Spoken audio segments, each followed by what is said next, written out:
La croissance du produit intérieur brut de la Côte d'Ivoire est envisagée à 6,5% en 2024 d'après le Fonds monétaire international. L'institution a conclu le 8 avril un accord avec le gouvernement pour un décaissement de 574 millions de dollars américains grâce à la performance des programmes mis en œuvre par le gouvernement. C'est dans ce contexte favorable que Bloomfield Investment Corporation prépare la présentation le 25 avril 2024 de la conférence Risques Pays Côte d'Ivoire, un événement organisé depuis 7 ans et dédié à la cartographie des risques du pays pour les potentiels investissements. Cette 8e division revêt un caractère assez particulier quand même, parce que nous sommes dans une année préélectorale en réalité.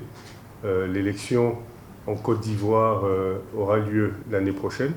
Donc aujourd'hui 2024, c'est une sorte de pré-bilan, parce que je crois que la 9e édition fera le bilan. Et donc dans cette logique de pré-bilan, nous allons aborder un certain nombre de sujets pertinents qui font l'actualité. La Côte d'Ivoire, en particulier son économie, demeure l'une des plus dynamiques en Afrique de l'Ouest. Dans un rapport publié en mars, la Commission économique pour l'Afrique place la Côte d'Ivoire parmi les pays à la croissance la plus notable en Afrique en 2024, aux côtés du Niger, du Sénégal, de la République démocratique du Congo et du Rwanda.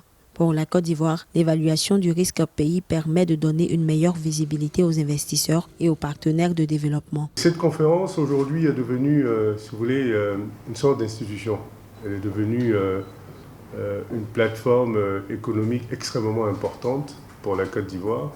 Donc pour moi, sans exagérer, je pense que la conférence Risque Pays est la conférence débat constructif sur l'économie de la Côte d'Ivoire par excellence, chaque année.